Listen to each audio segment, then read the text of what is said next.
My name is Hajar Shah and I am from KPK, Bannu City. I scored 175 marks in KMU and secured 4th position in Oral province.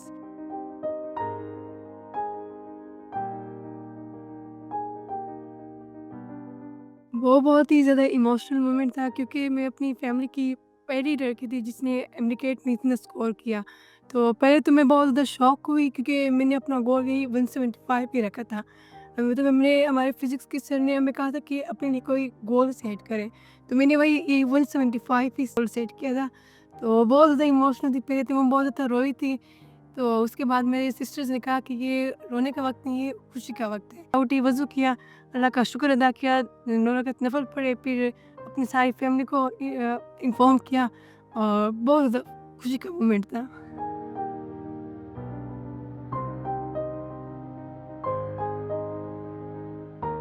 जी, मेरा सबसे बड़ा challenge ये था कि मेरा ये sleep schedule जो था वो बहुत ज़्यादा ख़राब था। मैं रात को जब नींद आती नहीं थी और जब आती थी तो क्वालिटी की नींद नहीं थी। तो मेरा उससे सारा दिन ही ख़राब होता। पढ़ाई के दौरान ये 11 से 12 बजे तक तो बहुत ज़्यादा नींद आती थी। इसको मैंने ऐसे ओवरकम किया कि हमने अपने टीचर्स से बात की। उन्होंने कहा कि आप ज़रा खुद को ब्रेक दें, थोड़ा-थोड़ा करके काम करें। तो मैंने भी पहले यही किया लेकिन नहीं हो सका मुझसे। मेरे इंटेंशंस क्लियर थे, तो मैंने अल्लाह से दुआ की और फिर अपने काम को लौटते हुए मैंने अपने खुद पे ज़्यादा किया। ज़रा मैंने अपना जो दिन का गोल था, वो थोड़ा बड़ा कर दिया और इस वज़ह से मुझे ज़रा वो एक नॉर्मल प्रेशर जो होता है, जो कि कम्युनिकेट स्पीड के लिए ज़रूरी होता है, वो मैंने अपने खुद को दिया। तो मैं वो दिमाग जो था वो अलर्ट हो गया था कि अब मैंने ये करना ही है। और फिर अल्हम्दुलिल्लाह लास्ट जो वीक थी उस वक़्त मैं इतनी ट्रेन हो चुकी थी कि बस मुझे रात की नींद जो थी वो मेरी अच्छी हो गई थी और मेरा जो दिन था वो बहुत ज़्यादा प्रोडक्टिव हो गया था, तो इस वज़ह से मेरा ये हो गया था।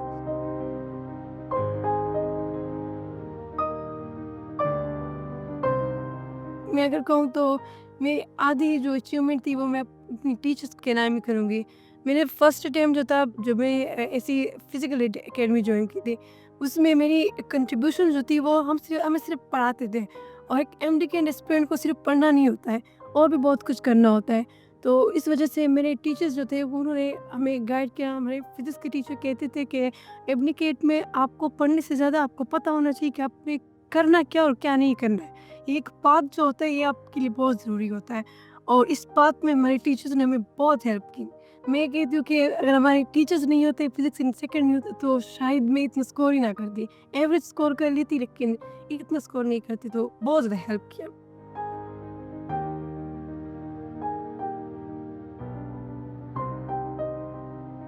आपको इंडिकेट में पता होना चाहिए कि आपके वीक पॉइंट्स क्या होते हैं। स्टडीज़ के अलावा और आपके पॉइंट्स क्या होने चाहिए जो आपके वीक है। मुझ में मोटिवेशन की और डिसिप्लिन की बहुत ज़्यादा कमी थी। मतलब कि मैं एक सब्जेक्ट या फिर एक चैप्टर पे पूरा-पूरा दिन लगा देती थी। अर्ली परसेप्शन में मुझे ये हेल्प किया कि मैं पूरा दिन में एक ही वक़्त में सब कुछ हर सब्जेक्ट पढ़ लेती थी। मतलब कि जैसे इंग्लिश है, इंग्लिश जो थी वो हम ज़्यादातर इग्नोर कर लेते हैं। अगली वेब सेशन में मुझे ये हेल्प हुआ कि मैं बाकी सब्जियों के साथ इंग्लिश भी लेके चलती रही और मेरे दिन का आधा दिन भी होता तब भी वो सब्जेक्ट थे वो सारे के सारे कवर हो जाते।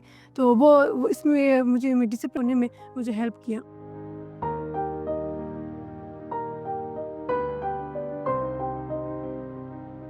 स्मार्ट बुक जो था उसने मुझे ये हेल्प किया कि मेरे कॉन्सेप्ट जो थे उसको क्रिस्टल क्लियर कर लिया। यानी कि अगर आप पढ़ते हैं तो आप मतलब कि बहुत ही अच्छी चीज़ें से पढ़ते हैं तो आप सिर्फ पैसिव लर्निंग होती है आपकी। स्मार्ट बुक ने मुझे हेल्प किया कि वहाँ पे जो एमसीक्यूज़ थे वो जैसे ट्रिकी होते थे, कॉन्सेप्ट बेस्ड होते थे, यानी कि आपको आता होता लेकिन उसको इस कॉन्सेप्ट को अप्लाई कैसे करना है वो मैंने स्मार्ट बुक से सीखा। और इस वजह से मेरा जो प्रिपरेशन थी उसको इसे शाइनी जो थी, शाइनी वो मुझे स्मार्ट बुक ने दी थी।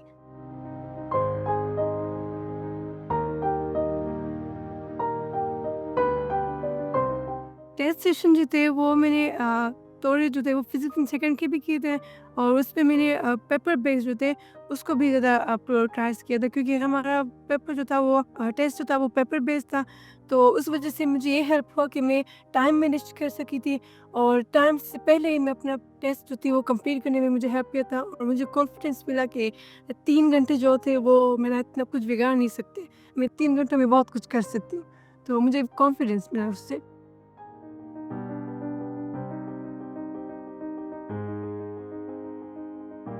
मेरा ये था कि मैं ऐसी पैसिव लर्निंग के बजाय एक्टिव लर्निंग पे मैंने फ़ोकस किया। मेरा दिमाग जो होता है वो आप अगर एक काम कंसिस्टेंटली करें तो आपका दिमाग थक जाता है और वो बस काम करना नहीं होता है।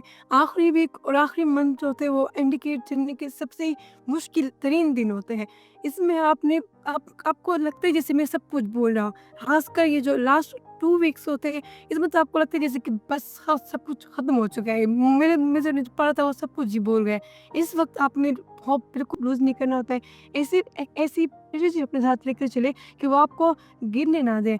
मैंने ये किया था कि मैंने सबसे पहले अपने बुक्स को बहुत अच्छी तरह पढ़ा था। ये मैंने 1 वीक में की थी और साथ में मैंने एफएलपी भी सॉल्व किए थे। जो बिल्कुल लास्ट वीक थी उसमें मैंने अपने नोट्स जो थे जो मैंने अपने इंडिकेट के दौरान अपने सर के नोट्स जो थे वो बनाए थे उनको बहुत अच्छी तरह या रिवाइज़ किया था। वो मैंने 4 दिन में कर लिया था।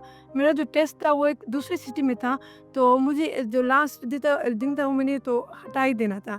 तो मैंने आखिरी जो 2 दिन थे उसको मैंने शॉर्ट नोट्स के लिए छोड़े थे। उससे मैंने शॉर्ट नोट्स जो थे उससे रिवाइज़ किया था और यूँ मेरा लास्ट वीक में मैंने 2 या 3 से रिवीजन कर लिए थे।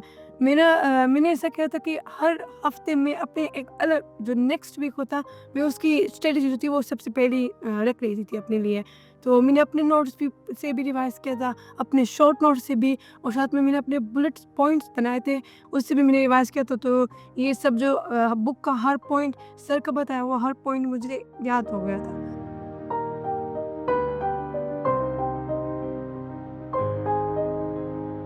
इंडिकेटर्स पे इसको यही जवाब देना चाहूँगी कि आपको जो रास्ते में ना आपको बहुत ज़्यादा डिसिप्लिन रहना होता है।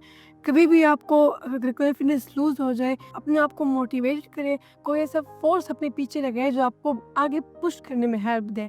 मैं कहती हूँ कि एमडीकेट एस्पिरेंट जो होता है उसने 100% पढ़ना नहीं होता है।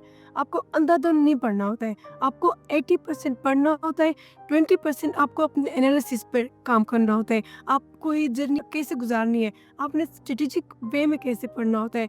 ऐसी कौन-सी चीज़ें हैं जो लाखों बच्चों करते हैं और फिर भी वो रह जाते हैं। आपने वो काम नहीं करना है। आपने वो करना है जो आपको लाखों बच्चों से डिस्टिंग्विश कर सके।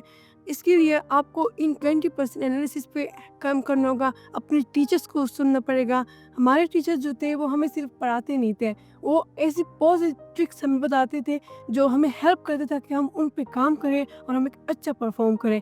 तो इसके लिए आप अपने टीचर से बात करें, अपने सेल्फ इवैल्यूएशन करें। आपके ऐसे कौन-से पॉइंट्स हैं जो आपको लग रहा है कि वो मुझे पीछे घसीट रही है।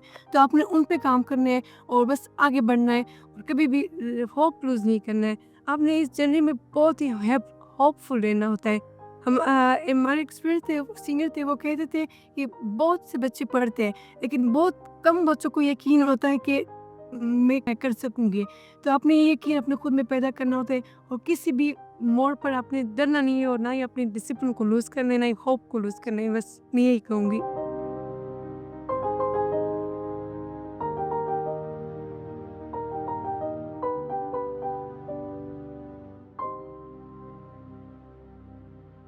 हर एंट्री टेस्ट की प्रेप के लिए फिजिक्स इन सेकंड्स।